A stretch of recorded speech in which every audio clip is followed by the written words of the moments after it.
मेरे प्रिय मित्रों, एएस साहित्य अकेडमी में आप सभी का हार्दिक स्वागत है। आइए हम शुरू करते हैं प्रश्नोत्तर नंबर 41 का प्रथम क्वेश्चन है, यूनान का सबसे पहला महाकवि कौन है? तो यूनान का सबसे पहला महाकवि होमर को माना जाता है, अर्थात प्रश्नोत्तर नंबर 41 का सही उत्तर क्या हो जाएगा? ए। 42 देखिए, विरेचन सिद्धांत पर विद्वानों ने किस व्याख्या पर विचार नहीं प्रस्तुत किया?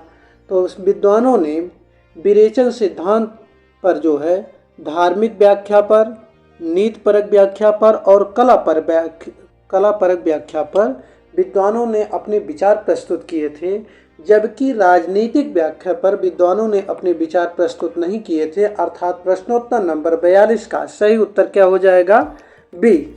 अब अगला क्वेश्चन है प्रश्नोत्तर नंबर 43 देखिए, इनमें से कौन सा काव्य ग्रंथ मैथिली शरण गुप्त का नहीं है? तो जय भारत, द्वापर, विष्णुप्रिया और मानसी। ये आपके जो है 4 ऑप्शन इसमें दिया हुआ है जो है। अब इसमें देखिए कौन सा ग्रंथ मैथिली शरण गुप्त का नहीं है। तो जय भारत ग्रंथ सन 1952 में ईस्वी में लिखा गया, यह मैथिली शरण गुप्त की रचना है, काव्य ग्रंथ है। 1952 किस सन में लिखा गया था? 1952 ईस्वी में लिखा गया था। और विष्णुप्रिया 1957 ईस्वी में लिखा गया था। किस सन में? यह 1957 ईस्वी में लिखा गया था। विष्णुप्रिया।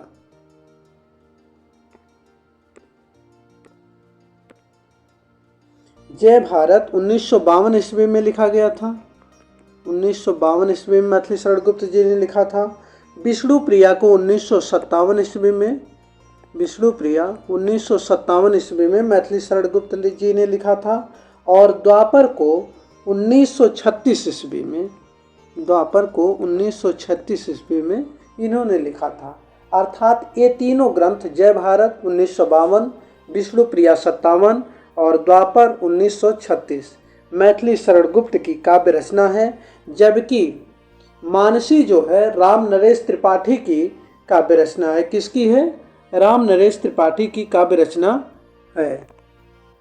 जबकि मानसी किसका है? राम नरेश त्रिपाठी जी का की रचना है।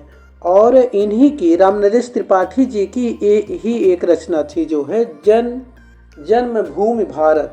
क्या उनकी रचना थी? जन्मभूमि भारत,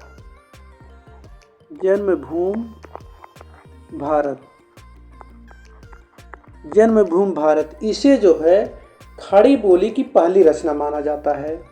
जन्मभूमि भारत को खड़ी बोली की पहली रचना माना जाता है। और इन्हें बच्चन सिंह ने कहा, राम नरेश त्रिपाठी जी के विषय में बच्चन सिंह ने कहा था, स्वच्छंदतावाद या छायावाद में जो शैली चमत्कार या रहस्यवाद है, उसका पूर्ण रूप राम नरेश त्रिपाठी की कविताओं में दिखाई पड़ता है। ये किसने कहा था? बच्चन सिंह ने। और यह आपको मिल जाएगा बच्चन सिंह की किताब हिंदी साहित्य का दूसरा इतिहास में इन्होंने ये कथन कहा है। अब आगे हम देखेंगे प्रश्नोत्तर नंबर 44 देखिए, जसहर चरित्र या इसे जसहर चरियु भी कहते हैं। जसहर चरियु या जसहर चरित्र किसकी रचना है? तो जसहर चरित्र या जसहर चरियु पुष्पदंत की रचना है। किसकी रचना है? पुष्पदंत की है। अर्थात प्रश्नोत्तर नंबर 44 का सही उत्तर हो जाएगा बी। अब अगला क्वेश्चन है प्रश्नोत्तर नंबर 45। देखिए 45 में, कविता प्रभावशाली रचना है जो पाठक या श्रोता के मन पर आनंददायी प्रभाव डालती है। काव्य के संबंध में यह विचार किसका है? तो यह विचार काव्य के संबंध में आचार्य महावीर प्रसाद द्विवेदी जी का है। अर्थात प्रश्नोत्तर नंबर 45 का सही उत्तर क्या हो जाएगा? ए। कविता प्रभावशाली रचना है जो पाठक या श्रोता के मन पर आनंददायी प्रभाव डालती है। यह कथन महावीर प्रसाद द्विवेदी जी का है। अब अगला क्वेश्चन है प्रश्नोत्तर नंबर 46। निम्न में से कौन सा ग्रंथ I.A. रिचर्ड्स का नहीं है? प्रश्नोत्तर नंबर 46। तो इसमें पोएटिक्स जो है या पोइटिका ग्रंथ जो है A.I. रिचर्ड्स का ग्रंथ ना होकर किसका ग्रंथ है? अरस्तु का है। यह अरस्तु का ग्रंथ है। अब अगला क्वेश्चन है प्रश्नोत्तर नंबर 47। चंदायन रचना कब प्रकाशित हुई? चंदायन रचना कब प्रकाशित हुई थी? तो चंदायन रचना मुल्ला दाऊद की रचना है। किसकी है? मुल्ला दाऊद की। यह मुल्ला दाऊद की रचना है और यह 1379 ईस्वी में प्रकाशित हुई थी। अर्थात प्रश्नोत्तर नंबर 47 का जो है सही उत्तर ए हो जाएगा। यह अवधी भाषा में लिखा गया एक प्रेमाख्यानक काव्य ग्रंथ भी है। अब अगला क्वेश्चन है प्रश्नोत्तर नंबर 48। देखिए, बिहार की 3 बोलियों का एक वर्ग बनाकर बिहारी नाम किसने दिया? तो बिहार की 3 बोलियां मैथिली, मगही और भोजपुरी। मैथिली, मगही और भोजपुरी, इसे एक वर्ग बनाकर जो है बिहारी नाम जो है ग्रियर्सन जी ने दिया था। अर्थात प्रश्नोत्तर नंबर 48 का सही उत्तर क्या हो जाएगा? ए। अब अगला क्वेश्चन है प्रश्नोत्तर नंबर 49। हिंदी नवरत्न के लेखक है। हिंदी नवरत्न के लेखक कौन माने जाते हैं? प्रश्नोत्तर नंबर 49। तो इसमें सही उत्तर हो जाएगा मिश्र बंधु, अर्थात जो है बी ऑप्शन, मिश्र बंधु जो है। हिंदी नवरत्न में आते कौन कौन से हैं? तो ये देखिए क्लू है, तुसुदेव त्रिपाठी,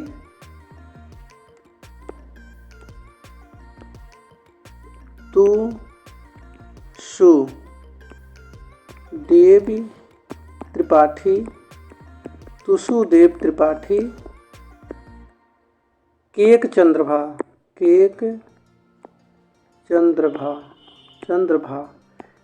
चंद्रभा हिंदी नवरत्न। तू से तुलसीदास, सु से सूरदास, देव से देव, बी से बिहारी और त्रि से त्रिपाठी बंद। त्रिपाठी बंद में कौन आता है? भूषण और मतिराम। पहले जो है मतिराम की जगह पे जो है सेनापत को रखा गया था, पुनः सेनापत को हटा दिया गया और सेनापत की जगह पे मतिराम को रख दिया गया। तो त्रिपाठी बंद में कौन आएंगे? भूषण, मतिराम। तुलसी, सूरदास, देव, बिहारी, भूषण, मतिराम, तुसुदेव त्रिपाठी, भूषण, मतिराम, केक चंद्रभा। के से केशवदास, का से कबीरदास, च से चंद्रबरदाई और भा से भारतेंदु हरिश्चंद्र। ये हिंदू नवरत्न में आते हैं। और अब अगला क्वेश्चन है प्रश्नोत्तर नंबर जो है 50 में देखिए, फ्रायड के मनोविज्ञान से प्रभावित उपन्यासकार हैं। तो फ्रायड के मनोविज्ञान से प्रभावित उपन्यासकार जो है अज्ञे जी थे। अर्थात प्रश्नोत्तर नंबर 50 का ए ऑप्शन सही हो जाएगा। और फ्रायड के अजय देई ये फ्रायड के मनोविज्ञान से प्रभावित थे। अज्ञे, जैनेन्द्र, देवराज, इलाचंद्र जोशी। अगला क्वेश्चन है प्रश्नोत्तर नंबर 51। वाक्यम रसात्मकम काव्यम किस आचार्य का कथन है? वाक्यम रसात्मकम काव्यम, यह किस आचार्य का कथन है जो है? तो वाक्यम रसात्मक काव्यम जो है प्रश्नोत्तर नंबर 51 का सही उत्तर हो जाएगा ए, अर्थात आचार्य विश्वनाथ जी का कथन है।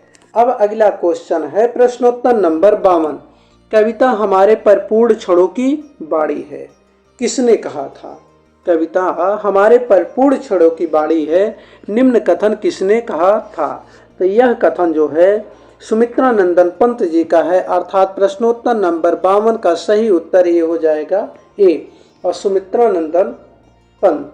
अब अगला क्वेश्चन है प्रश्नोत्तर नंबर 54। देखिए, किस आचार्य ने अपने ग्रंथ में काव्य प्रयोजन का स्पष्टीकरण बतलाते हुए लिखा है?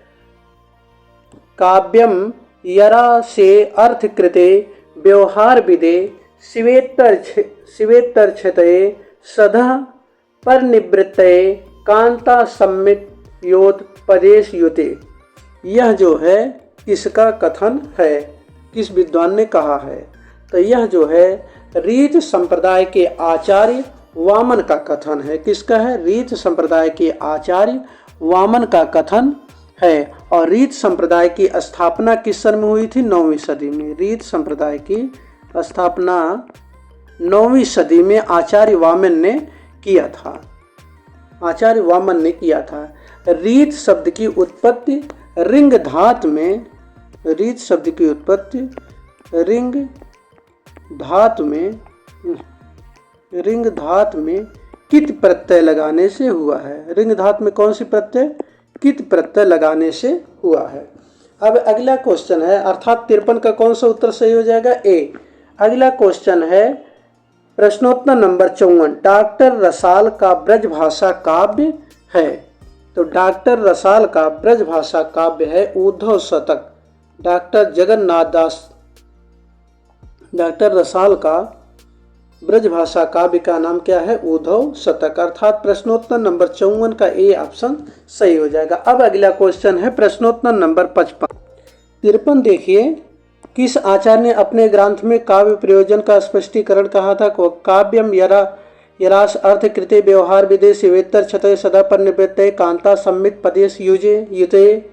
यह कथन किसका है? तो प्रश्नोत्तर नंबर 53 का सही उत्तर बी हो जाएगा, मम्मट। बी क्या हो जाएगा?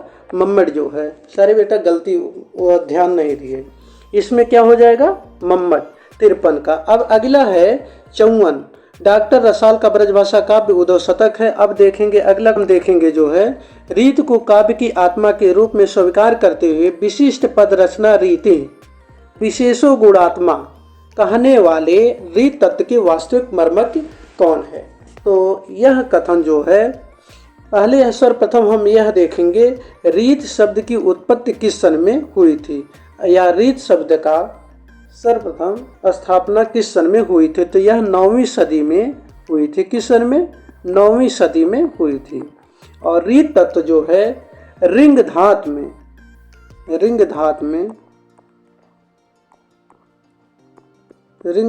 में कित प्रत्यय लगाने से बना है। कित प्रत्यय लगाने से हुआ है, कित प्रत्यय। इस प्रकार के विशिष्ट पद रचना रीति विशेषो गुणात्मक कहने वाले वास्तविक आचार्य वामन है। अर्थात प्रश्नोत्तर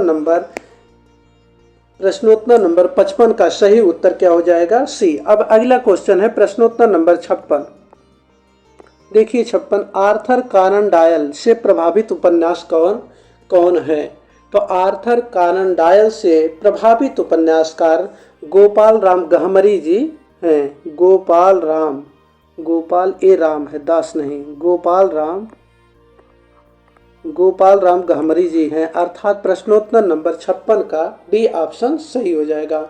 अगला क्वेश्चन है प्रश्नोत्तर नंबर 57, रामदहिन मिश्र कृत काव्य विमर्श का प्रकाशन किस सन में हुआ? तो इसका प्रकाशन सन 1951 ईस्वी में हुआ था। अगला क्वेश्चन है प्रश्नोत्तर नंबर 58। देखिए 58, नवजागरण कालीन सुधारवादी संस्थाओं की शुरुआत का सही क्रम कौन सा है? नवजागरण कालीन सुधारवादी संस्थाओं के शुरुआत का सही क्रम कौन सा है? अब हम देखेंगे प्रश्नोत्तर नंबर 58 का, देखेंगे कौन सा ऑप्शन सही है निम्न में से जो है। तो सर्वप्रथम ब्रह्म समाज की स्थापना जो है कब हुई थी? 1828 ईस्वी में। ब्रह्म समाज की स्थापना, इसी को देखेंगे, 1828 ईस्वी में हुई थी। और इसकी स्थापना किसने किया था? राजा राम मोहन राय जी ने किया था। दूसरा है प्रार्थना समाज, जिसकी स्थापना 1867 ईस्वी में हुई थी। किस सन में? 1867 ईस्वी में हुई थी। और इसकी स्थापना जो 1867 ईस्वी में मुंबई में हुई थी। कहाँ पर हुई थी? मुंबई में हुई थी। उसके बाद अगला है आर्य समाज। आर्य समाज की स्थापना जो है 1875 ईस्वी में हुआ था। इस सन में 1875 ईस्वी में हुआ था आर्य समाज की। और थियोसॉफिकल सोसाइटी की स्थापना 1775 ईस्वी में हुई थी। 1775 ईस्वी में हुई थी। ब्रह्म समाज 1828, प्रार्थना समाज 1867 ईस्वी, आर्य समाज 1875 ईस्वी और थियोसॉफिकल सोसाइटी 1775 ईस्वी में हुई थी। अगर 1775 ईस्वी में हुई थी, 1828 1775 1875 ईस्वी में हुई थी जो है। इस प्रकार जो है 58 का सही उत्तर क्या हो जाएगा? बी। अब अगला क्वेश्चन है प्रश्नोत्तर नंबर 59। देखिए 59 जो है, रौद्र रस का अस्थाई भाव क्या है? तो रौद्र रस का अस्थाई भाव जो है क्रोध होता है। रौद्र रस का अस्थाई भाव क्या होता है? क्रोध। तो प्रश्नोत्तर नंबर 59 का सही उत्तर क्या हो जाएगा? बी। और घृणा का अस्थाई भाव क्या होगा? जुगुप्सा। जुगुप्सा जो है अस्थाई भाव क्या हो जाएगा? घृणा जो है। हास्य रस का अस्थाई भाव ह्यास हो जाएगा जो है। अगला क्वेश्चन है प्रश्नोत्तर नंबर 60। काव्य के कितने प्रधान भेद होते हैं? तो काव्य के प्रधान भेदों की संख्या 2 होती है, अर्थात प्रश्नोत्तर नंबर 60 का सही उत्तर बी हो जाएगा। अगला क्वेश्चन है प्रश्नोत्तर नंबर 61। 61 में है अपभ्रंश भाषा में लिखित रामचरित कौन सा है? अपभ्रंश भाषा में लिखित रामचरित ग्रंथ कौन सा है? तो अपभ्रंश भाषा में लिखित रामचरित ग्रंथ जो है पौमचर्यु है, अर्थात प्रश्नोत्तर नंबर 61 का सही उत्तर सी हो जाएगा। और इसके लेखक कौन है? स्वयंभू। और इसके लेखक स्वयंभू हैं। स्वयंभू, इसके लेखक स्वयंभू हैं। अगला क्वेश्चन है प्रश्नोत्तर नंबर 62। 62 देखिए प्रश्नोत्तर नंबर, निम्न में से कौन सा काव्य ग्रंथ अयोध्या सिंह उपाध्याय हरिऔध का है? तो 62 का कौन सा काव्य ग्रंथ हरिऔध जी का है? तो 62 का सही उत्तर हो जाएगा ए। पद्य प्रसून जो है अयोध्या सिंह उपाध्याय हरिऔध जी का है। अयोध्या सिंह उपाध्याय हरिऔध का जन्म कहाँ हुआ था? निजामाबाद जिला आजमगढ़ में हुआ था। और इनके गुरु का नाम था बाबा सुमेर सिंह, जो एक पंजाबी गुरु थे। 62 का सही उत्तर कौन है? ए हो जाएगा। और अब देखेंगे प्रश्नोत्तर नंबर 63। आलवार संतों की संख्या कितनी है? तो आलवार संतों की संख्या 12 मानी जाती है। और नैनारों की संख्या कितनी मानी जाती है? 9। नैनारों की संख्या कितनी मानी जाती है? 9। आलवार संतों की संख्या 12 मानी जाती है, अर्थात प्रश्नोत्तर नंबर 63 का सही उत्तर बी हो जाएगा। अगला क्वेश्चन है प्रश्नोत्तर नंबर 64। देखिए जो है, नहीं पराग नहीं मधुर मद नहीं विकास यही काल, अली कली ही शोभजो आगे कवन हवाल। उपयुक्त काव्य पंक्तियाँ किस भाषा में है? तो यह काव्य पंक्ति जो है ब्रज भाषा में है। किस भाषा में है? ब्रज भाषा में है। और यह किस काव्य रचना से ली गई है? बिहारी सतसई से। किससे है? बिहारी सतसई से। बिहारी सतसई से। सतसई, बिहारी सतसई में जो स्वर मान्य है उसमें दोहों की संख्या जो है 713 मानी जाती है। जगन्नाथ दास रत्नाकर के अनुसार या जो स्वर मान्य है वह दोहों की संख्या 713 मानी जाती है। यही स्वर मान्य है। अगर यह पूछ दे कि जगन्नाथ दास रत्नाकर के अनुसार बिहारी सतसई में कितने दोहे हैं, तो जगन्नाथ दास रत्नाकर के अनुसार बिहारी सतसई में दोहों की संख्या 713 मानी जाती है। रामचंद्र शुक्ल जी ने बिहारी को रसवादी कब माना है? कौन सा माना है? रसवादी कब माना है? और जबकि डॉक्टर नगेन जी ने इन्हें ध्वनवादी कब माना है? डॉक्टर नगेन जी ने बिहारी को ध्वनवादी कब मानते हैं? और आचार्य रामचंद्र शुक्ल जो है इन्हें रसवादी कब मानते हैं? और श्री राधा चरण गोस्वामी बिहारी को पीयूष वर्षी मेघ की उपमा से विभूषित करते हैं। पीयूष वर्षी मेघ, पीयूष वर्षी मेघ,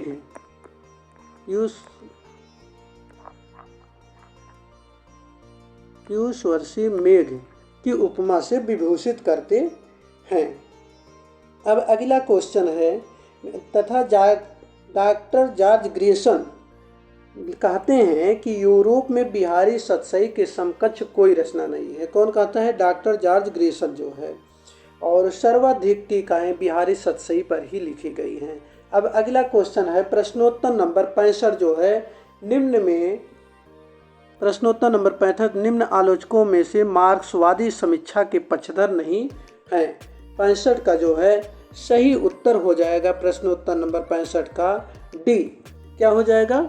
सही उत्तर हो जाएगा डी भगीरथ मिश्र मार्क्सवादी समीक्षा के पक्षधर नहीं थे, अर्थात 65 का सही उत्तर डी हो जाएगा। अब अगला क्वेश्चन है प्रश्नोत्तर नंबर 66। प्रश्नोत्तर नंबर 66 में देखिए, कै मास वध किस ग्रंथ की प्रमुख रचना है? तो यह जो है पृथ्वीराज रासो की प्रमुख रचना है, प्रमुख घटना है। किस ग्रंथ की? पृथ्वीराज रासो की। अब पृथ्वीराज रासो में कितने समय थे? 69 समय। पृथ्वीराज रासो में समयों की संख्या कितनी थी? 69।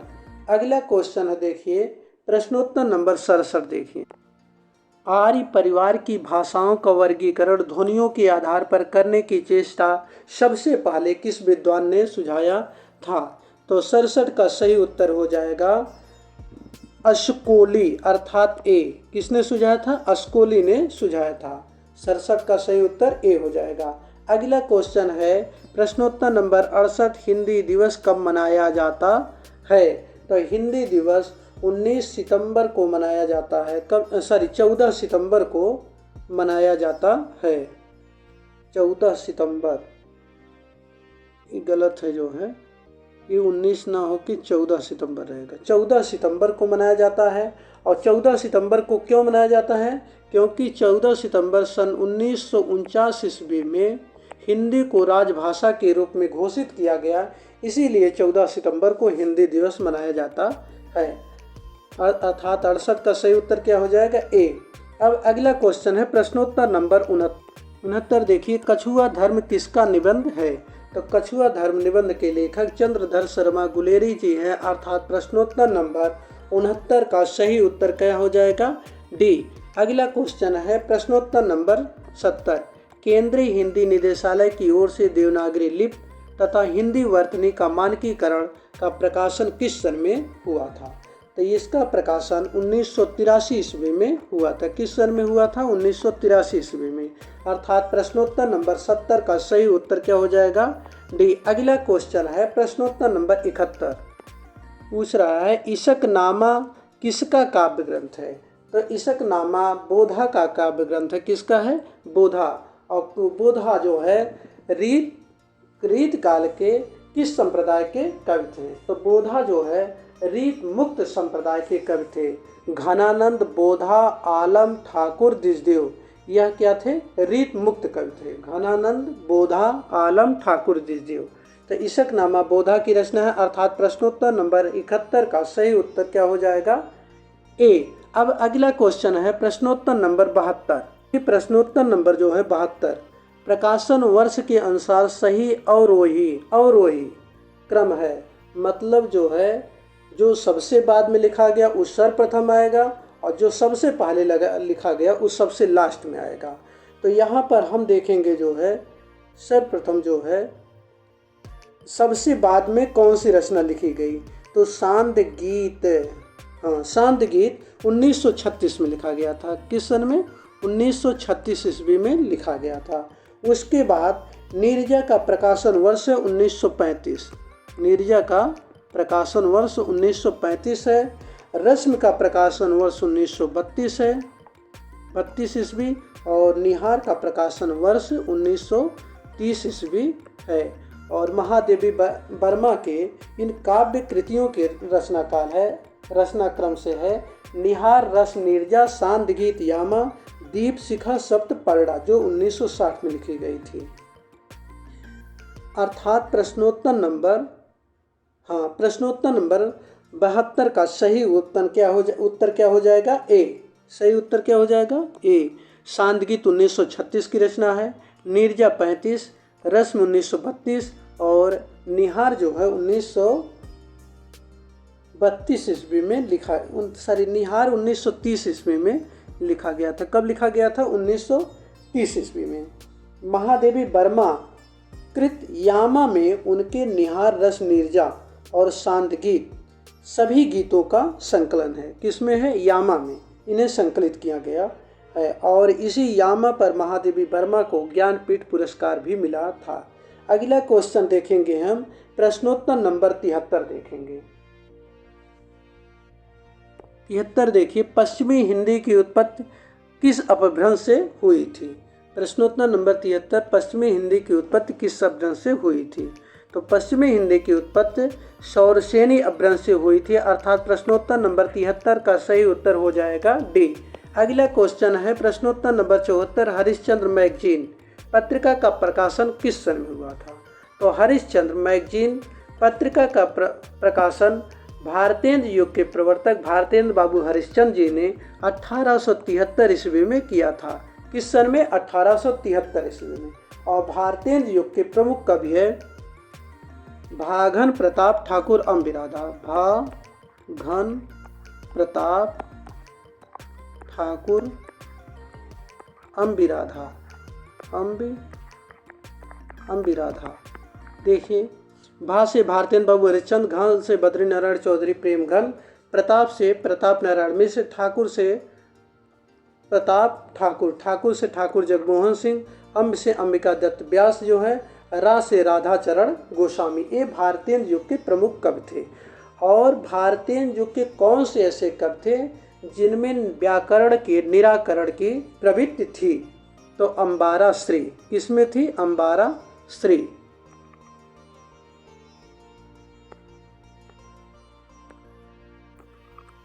अंबारा श्री।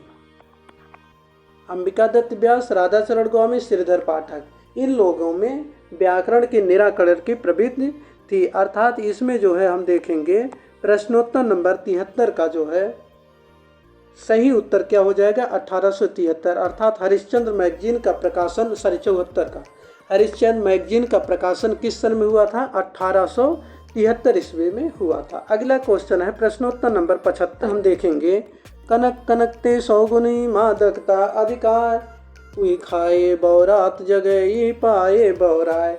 निम्न में कौन सा यह किस शब्दालंकार, यह किस रूप का शब्दालंकार है? तो एक शब्द फिर पर है, अर्थ अवर ही होए ता यमक अलंकार कहा है, अर्थात यमक अलंकार है। अर्थात प्रश्नोत्तर नंबर 75 का सही उत्तर क्या हो जाएगा? डी। अगला है क्वेश्चन प्रश्नोत्तर नंबर 76, कौन सी भाषा मध्यकालीन आर्य भाषा नहीं है? प्रश्नोत्तर नंबर 76, कौन सी भाषा मध्यकालीन आर्य भाषा नहीं है? तो इसमें जो है सही उत्तर क्या हो जाएगा? डी, संस्कृत। संस्कृत मध्यकालीन आर्य भाषा नहीं है, जबकि अपभ्रंश, पाल, प्राकृत मध्यकालीन आर्य भाषाएं हैं।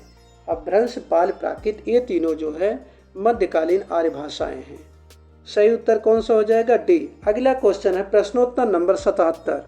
देखिए, निम्न में से कौन सी कहानी जयशंकर प्रसाद की नहीं है? निम्न में से कौन सी कहानी जयशंकर प्रसाद की नहीं है? तो आकाशदीप, इंद्रजाल, प्रतिध्वनि, ये तीनों कहानियां जयशंकर प्रसाद की हैं। और तावान जो है मुंशी प्रेमचंद की कहानी है। किसकी है? मुंशी प्रेमचंद की। मुंशी प्रेमचंद। अर्थात प्रश्नोत्तर नंबर 77 का सही उत्तर डी हो जाएगा। अगला है प्रश्नोत्तर नंबर 78, निम्न कहानीकारों में किसकी कहानियां इंस्टॉलमेंट में संग्रहित हैं? तो 78 में कौन सा ऑप्शन सही हो जाएगा? भगवती चरण वर्मा। भगवती चरण वर्मा, अर्थात डी ऑप्शन। भगवती चरण वर्मा की कहानियां इंस्टॉलमेंट कहानी संग्रह में संकलित हैं। अगला क्वेश्चन है प्रश्नोत्तर नंबर 79। देखिए, पश्चिमी हिंदी उपभाषा वर्ग में नहीं है। निम्न में से कौन सी पश्चिमी हिंदी उपभाषा वर्ग में नहीं है? तो इसमें जो है पश्चिमी हिंदी उपभाषा वर्ग में जो है बहोली जो है नहीं है। बहोली जो है नहीं है, बहोली नहीं है, ये बघेली है। बघेली पश्चिमी हिंदी उपभाषा वर्ग में नहीं है। और जितने हैं जो है कौरवी, कन्नौजी, बुंदेली, ये सब पश्चिमी हिंदी उपभाषा वर्ग में आते हैं। अर्थात 79 का सही उत्तर क्या हो जाएगा? सी। अगला क्वेश्चन है प्रश्नोत्तर नंबर 80, देवकी नंदन खत्री का उपन्यास अनूठी बेगम कब प्रकाशित हुआ था? अनूठी बेगम का प्रकाशन किस सन में हुआ था? तो अनूठी बेगम का उपन्यास का प्रकाशन जो है सन 1905 ईस्वी में हुआ था। अर्थात प्रश्नोत्तर नंबर 80 का सही उत्तर क्या हो जाएगा? ए। अब जो है 81 से लेकर प्रश्नोत्तर नंबर 125 तक जो है अगले भाग में आप लोगों को जो है बताया जाएगा। आप सभी को बहुत बहुत धन्यवाद वीडियो देखने के लिए। इसी प्रकार से अगर आप लोगों का प्रेम बना रहा तो मेरी कोशिश और अच्छे ढंग से जो है पढ़ाने की है, ताकि आप लोग, मेरी सर्वप्रथम प्राथमिकता ये है कुछ भी हो लेकिन आप लोगों का 2023 में किसी भी ढंग से सिलेक्शन होने से न रुके।